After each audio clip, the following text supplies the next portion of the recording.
nice big plate of fresh, hot Welsh cakes. Stay tuned. Hi! Welcome to the kitchen. Today, I'm going to show you how I make Welsh cakes. My grandma used to make them for me. They are awesome. So basically what they are is like a little raisin dough that you dry fry on a frying pan or a flat grill. It's really easy, a little bit of technique to show you. Ingredients down below. And also you're going to need a couple of other things. You know, like something to cut them out with. You're going to need a rolling pin. And you're going to need to pre-soak your raisins while you get everything else together. Alright, so you have all your dry ingredients here, and I'm just making a mess, but adding the margarine or butter. This is just what I have. And there's a technique. You've got to crumble this up with your hands. So what I like to do is just grab a little bit in each hand and just kind of rub the flour into it and kind of shave it off a little bit. You'll feel it, it'll break up. If your butter is really cold, this is going to take a little bit longer. You don't want it warm though. But you just kind of want it to be like a streusel sort of consistency. It'll all crumble up.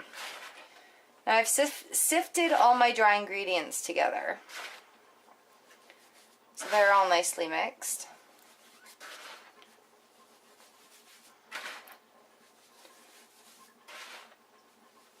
And I'll just show you what this looks like after I'm done crumbling it. Okay, so you can see just after working this a little bit, when I squeeze it together it kind of holds a little bit of a shape, but then it crumbles apart. So that's a good blend. You want to make sure when you rub your fingers together you're not getting any slicks of the margarine or the butter. If you can feel it like it feels very moist, you need to keep crumbling. So there's a good crumble on that, and that's just that margarine that I stuck in there and all the dry ingredients. So that's looking good. It only took about 5 minutes. Putting the love in there. That's pretty much how you want it to look before our next step. Alright, so after this is all crumbled, it is time to drain and add the raisins. So I just have a little strainer there. You want to hold on to this juice, because if you don't have enough milk on hand, like I measured out the right amount of milk, but sometimes you need a little bit more moisture, and this juice is perfect for that. Just going to add your raisins to the dry ingredients. You just want to give that a stir and coat those raisins. This helps them stay nice and moist when you fry them. Make a well in the middle. Alright, and we need to add beaten eggs.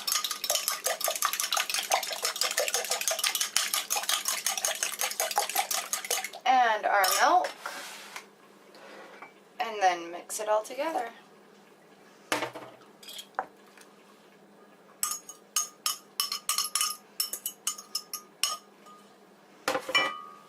This really is quick and easy to do, and once you do it a few times, it gets easier.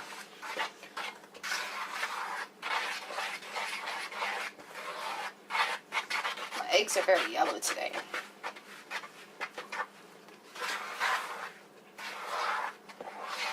So you're going to want to knead this down into a dough. This is a hands-on sort of treat going on here.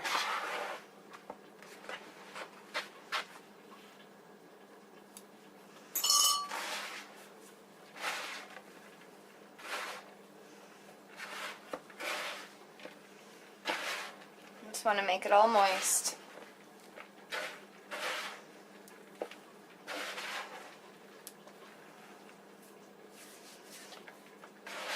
So you want this to be a good consistency because you're going to need to roll it out.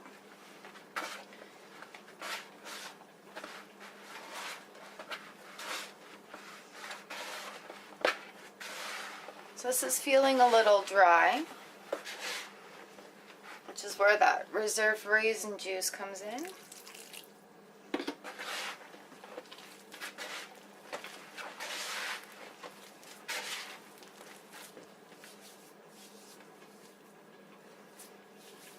The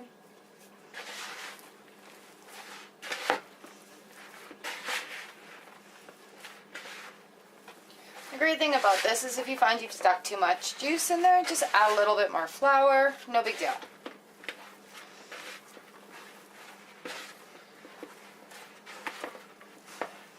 So I'm just going to keep kneading this until it resembles something that I can roll out with the rolling pin. It will start to feel a little satiny smooth under your hands. Sticking nicely to itself. This is still quite a bit. I think I'm going to break this into a couple of smaller pieces to work it in my small area. But here we go. Let's get ready to roll this out and cut it up. Alright, so I have my rolling station set up. I have a little flour on hand just to dust it with. And also, you want to dust your rolling pin. I love this rolling pin. It's marble. It's so heavy. I don't have to work too hard. We're going to take a chunk of this dough. We'll flatten it out a little bit. A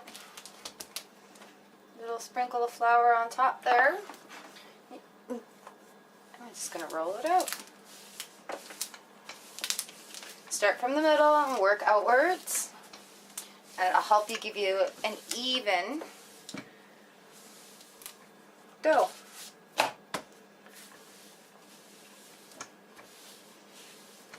There we go. I just have a little space to work with, so I tape down my little cutting surface here so that I can roll out on it really easy. And I've also found very recently that when you go to cut it out, you know, you want a pretty even thickness there. And when you roll out dough, it will relax and come back a little bit because of it's elastic, right? There it is. So I have a little tray. I'm going to set them in until I'm ready to take them to the stove. And I've also found that using my little heart cookie cutter, I get way more out of it per, and it fits better on the pan. It just cuts out nicer. I get more biscuits out of it at a time. Kind of getting those little crevices. My grandma always used a juice cup, the edge of a cup, and she just like cut it out with a cup.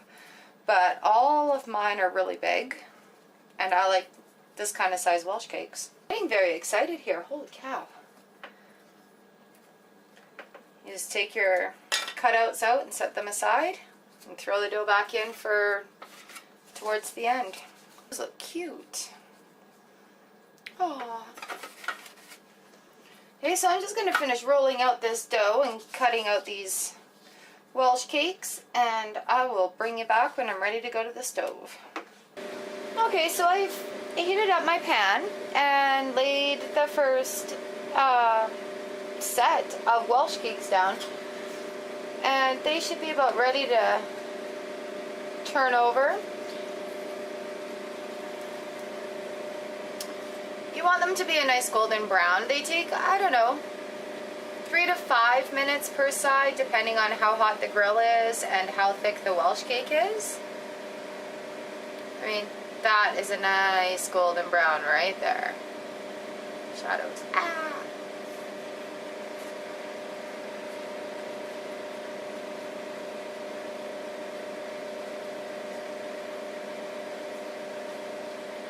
You can do this in a frying pan or like on a flat grill like this.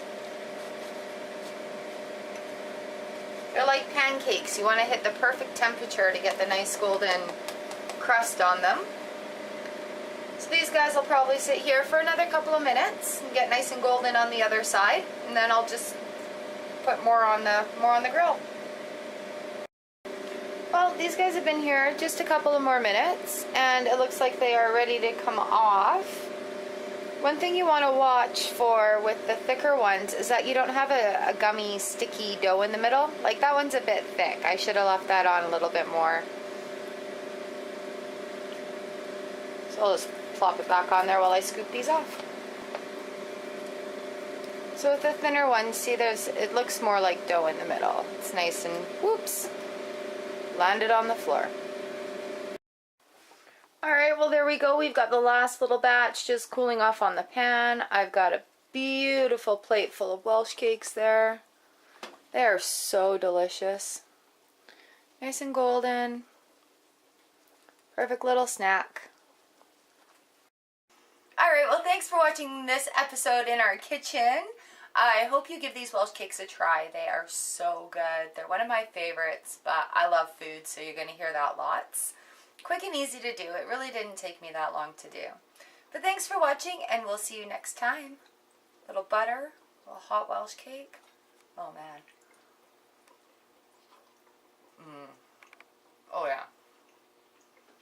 You gotta go and make some.